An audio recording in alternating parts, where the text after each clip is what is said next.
xaflad aad u ballaaran ayaa ka dhacday magaalada Dubai oo lagu soo dhaweynay beeldaajiyaha beesha Cali Saleebaan, beeldaaji Maxamed, beeldaaji Ismaaciil, beeldaaji Cabdilaahi. xafladaasi ayaa ahayd mid ay si weyn u soo agaasimeen ganacsatada beesha Cali Saleebaan oo ay ku maamuusayeen inay ku soo dhaweeyaan beeldaajahooda 11aad beeldaaji Maxamed. isla markaana waxaa ka soo qayb galay xafladaasi Soomaalida ku nool wadankan Isutaga Imaaraadka Carabta, halkaas oo ay ka soo jeediyeen khudbado kala duwan. waxaa sidoo kale ka mid ahaa dadkii halkaasi ka soo jeediyay khudbadaha salaatiin, cuqaal, ganacsato ka soo jeeda gobolada Puntland gaar ahaan beesha Cali Saleebaan. waxaa sidoo kale halkaasi gabayo iyo suugaan isugu jira guubaabe iyo duco ka soo jeediyay abwaaninta Soomaaliyeed ee ka soo qayb galay xafladaasi soo dhaweynta beeldaajiyaha cusub ee beeldaaji Maxamed. haddaba khudbadii halka laga soo jeediyay waxaa ka mid ahaa 15 bishii koowaad 2013 ayaa magaalada Boosaaso xaflad weyn oo lagu qabtay ayaa la isku raacay beeldaaji Maxamed, beeldaaji Ismaaciil inuu noqdo beeldaajihii 11aad ee beelaha Cali Saleebaan.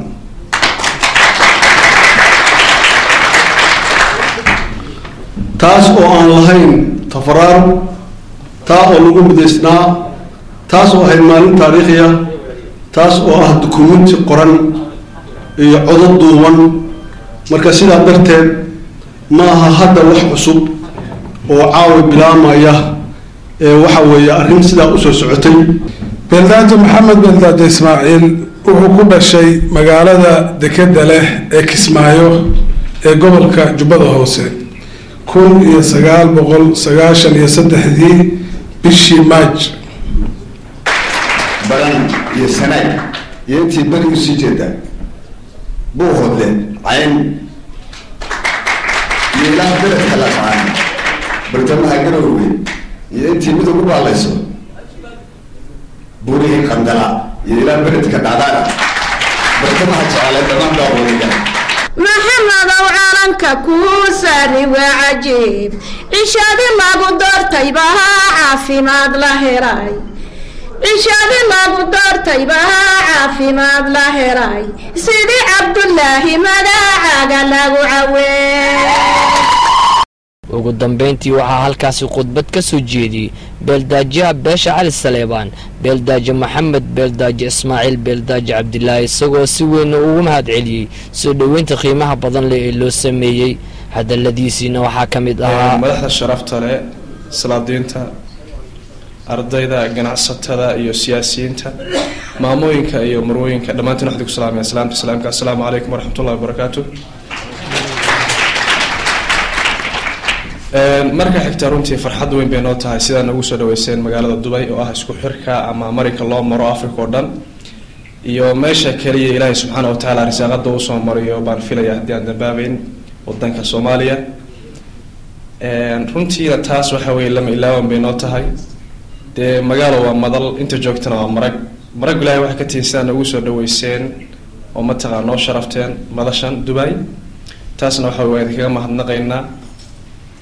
marka xigta waxaan jeclay ka hormarin lahaa nafteeda naftiin horta waxaan dardaarmaya cabsida Ilaahay laana rabbana subhanahu wa ta'ala huwa haqqu man dhukr.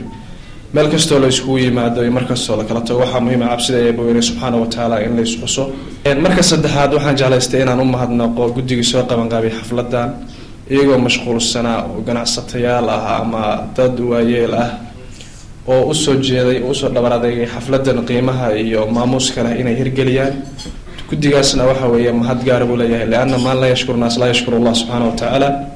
idinkuna aad baa ugu maasantiin intiina soo gashay oo timid oo soo ajiibtay. waxaa kaloo mahadnaqayaa inta ka maqan oo duruufta u saamixi weyday balse niyadooda la joogtay. dhammaantiin waa salaamantiin. anaa hadlay looma hadlo waa la yiri hadal badan ahaan ma buuxsho khayr kale ma qal wadal. baas saxaafadda rag badan oo saaxiibayaashana ku jiraan si gaar ah ugu mahadnaqayaa ka soo qaybgalkooda.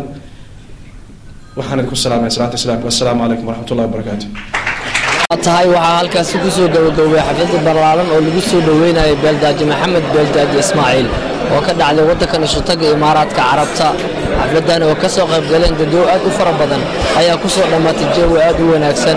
Kamaal Xasan Xuseen, Kalsan TV, Dubai.